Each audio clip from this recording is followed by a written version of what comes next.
Bom dia, tudo bem? Estamos aqui então para o nosso devocional de hoje. E hoje nós vamos ler Daniel no capítulo 10, a partir do versículo de número 11. E a palavra disse assim: E me disse, Daniel, homem muito desejado, está atento às palavras que te vou dizer, e levanta-te sobre os teus pés, porque eis que te sou enviado. E falando ele comigo, esta palavra eu estava tremendo. Então me disse: Não temas, Daniel, porque desde o primeiro dia em que aplicaste o teu coração a compreender e a humilhar-te perante o teu Deus, são ouvidas as tuas palavras, e eu vim por causa das tuas palavras. Mas o príncipe do reino da Pérsia se pôs defronte de mim 21 dias. E eis que Miguel, um dos primeiros príncipes, veio para me ajudar, para ajudar-me, e eu fiquei ali com os reis da Pérsia. Agora vim fazer-te entender o que há de acontecer ao teu povo nos derradeiros dias, porque a visão é ainda para muitos dias. Então aqui, Daniel ele estava no cativeiro da Babilônia.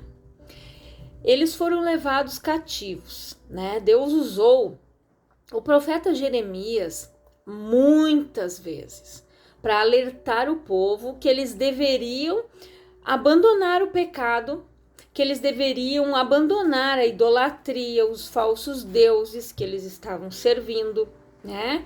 Como cita a palavra, eles estavam se prostituindo para outros deuses, eles estavam servindo outros deuses, né?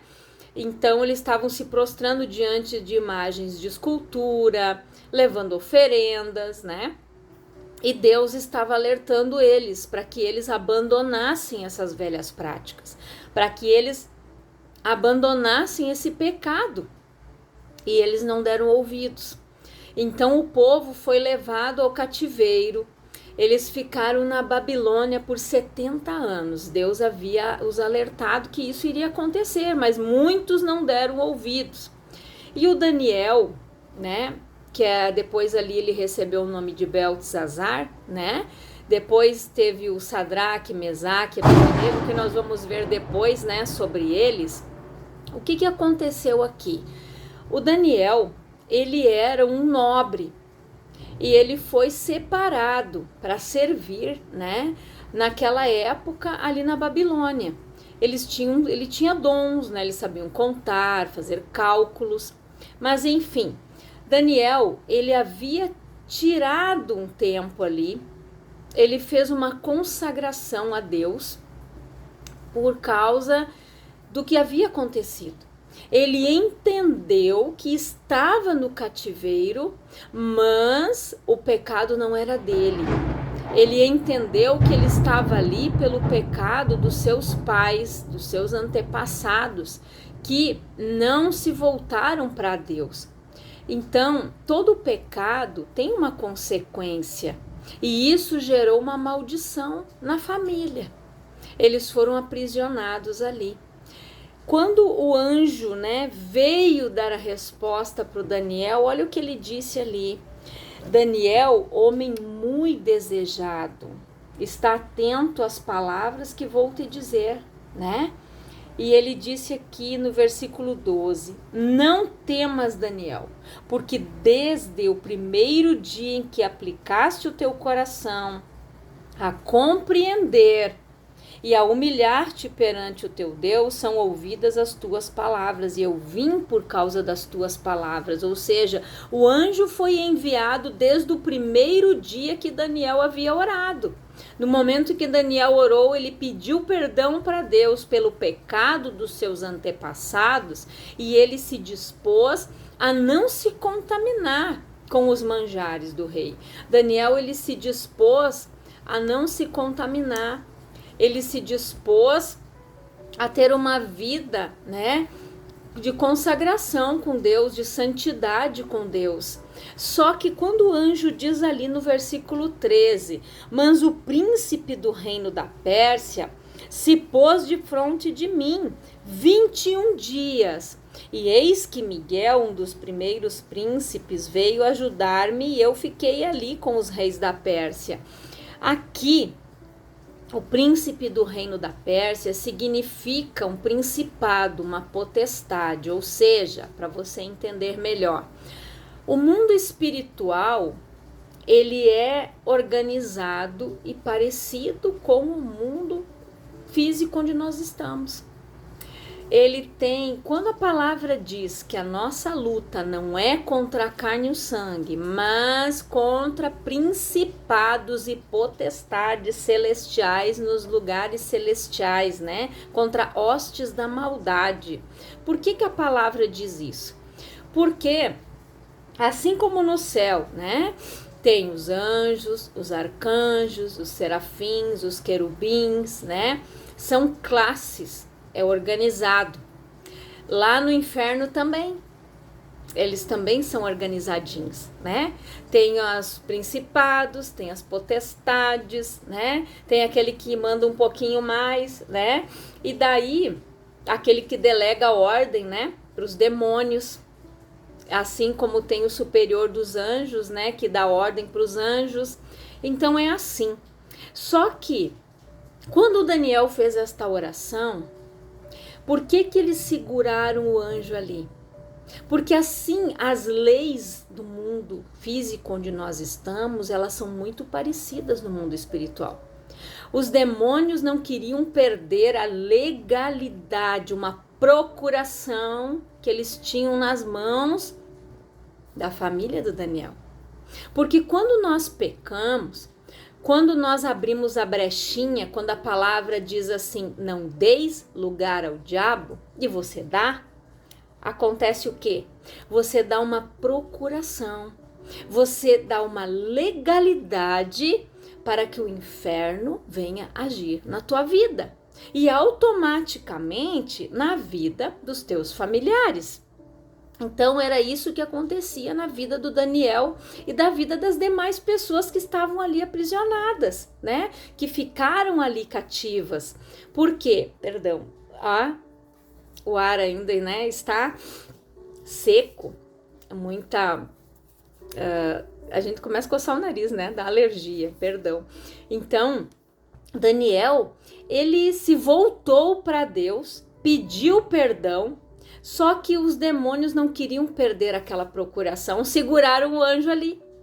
O arcanjo Miguel, né, como diz ali, Miguel, um dos primeiros príncipes, veio ajudar-me.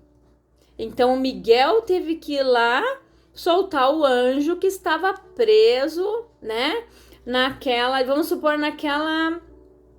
ele estava descendo para trazer a resposta para o Daniel e ele ficou preso aqui, né? O arcanjo teve que ir lá e soltar o anjo para que ele pudesse vir até aqui e dar a resposta do Daniel. 21 dias e o Daniel, ele estava em consagração. Por isso o jejum de Daniel tem 21 dias. Ele se separou e comeu só frutas, legumes e verduras. Ele fez esta consagração. Ele não se contaminou com os manjares da Babilônia. Ele resolveu, né, fazer este jejum, fazer esta consagração e ele estava esperando a resposta de Deus. Para você ver que é uma batalha. O anjo disse que desde o primeiro dia Deus ouviu a oração do Daniel e enviou ele. E o anjo ficou preso por 21 dias. Por isso que às vezes você ora e diz, meu Deus, mas faz tanto tempo eu estou orando e a resposta não vem, porque acontecem essas lutas espirituais. Os anjos são designados a trazer a bênção, a trazer o milagre, mas eles enfrentam batalhas até chegar até nós. Para trazer a nossa resposta, para trazer a nossa bênção, para trazer o nosso milagre. Então não murmure contra Deus, não. Às vezes você pode pensar assim, nossa, tá demorando tanto. Imagina o Daniel orou Ele estava numa consagração por 21 dias. O jejum de Daniel poderia demorar mais, né? Poderia ter demorado 40, 50, 60, a gente não sabe. Mas ele demorou 21 dias, o anjo ficou preso, o Miguel teve que vir e soltar o anjo de lá, daquela região celestial onde ele estava preso, para levar a resposta do Daniel. Então, muitas vezes, nós estamos presos em situações que não fomos nós os culpados. Maldições hereditárias, coisas que os nossos antepassados fizeram lá atrás e chegaram até nós. Para você entender, a palavra diz que Deus visita a iniquidade até a 4ª geração. Então, um exemplo, começou nos meus bisavós, nos meus avós, nos meus pais e chega até nós. Isso são as 4 gerações, para você entender. Se nós não anularmos a maldição aqui hoje, ela se prossegue. Vamos, para você ter entendimento, comigo, com meus filhos, com meu neto, com meu bisneto, 4 gerações, e assim vão seguindo sucessivamente. E cada vez ela vai progredindo, ela vai aumentando. Então nós precisamos ter este entendimento.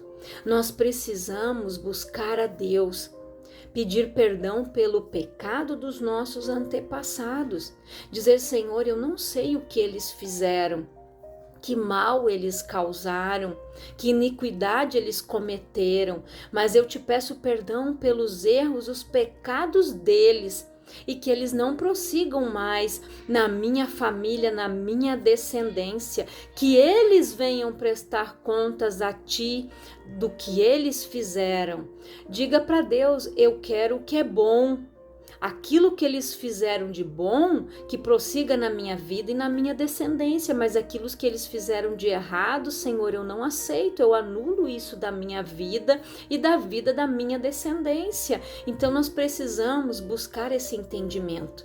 Por que a palavra diz: o meu povo perece por falta de conhecimento?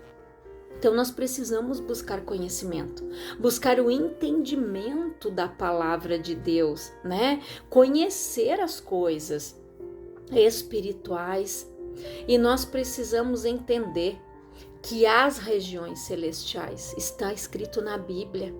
A nossa luta, ela não é contra a carne e o sangue, mas contra hostes e principados da maldade em lugares celestiais. Esta é a nossa batalha. Nós lutamos contra legalidades, nós lutamos quando abrimos brechas, deixamos o pecado ou entrar, né, de alguma forma o pecado, ou abrirmos uma brechinha quando nós damos lugar, né? O diabo tem aí a legalidade de entrar e agir, ou de enviar, né, o enviadinho dele para nos incomodar, né? Porque nós damos as legalidades. Então, não atribua a Deus, como muitas pessoas fazem por falta de entendimento. Ai, Deus está me castigando. Deus não castiga ninguém. Se Deus quisesse castigar, Ele não tinha mandado Jesus morrer na cruz, Ele já tinha deixado nós ali como a gente estaria mesmo, na mão do diabo. Porque nós fomos vendidos e Jesus nos comprou, Jesus nos resgatou. E nós temos valor para Deus. Tanto que Ele nos fez sua imagem e sua semelhança. Então não culpe mais a Deus. Não murmure contra Deus. Deus sofre quando você murmura, quando você reclama. Então, peça direção. Senhor, me mostra o que está acontecendo. Por que isso está na minha família? Por que esse mal nos sobreveio? Me mostra, Senhor, se tem algo que tem que ser anulado, tirado da minha vida. É isso que nós devemos fazer, buscar entendimento. Não murmurar, não reclamar, não se colocar contra Deus, culpar a Deus. Deus não tem culpa. Se nós abrimos brechas, se os nossos antepassados abriram brechas, mas o Daniel no cativeiro teve esse entendimento, ele pediu perdão. E o Daniel foi próspero, foi abençoado lá na Babilônia, porque ele decidiu não se contaminar com os manjares da Babilônia. A Babilônia, para nós, ela representa o mundo. Então nós precisamos não nos contaminar com o mundo, com as coisas do mundo. Nós precisamos nos abster dessas coisas, nos preservar, renovar o nosso entendimento, cuidar o que nós estamos olhando, o que está entrando no nosso coração e o que está saindo pela nossa boca.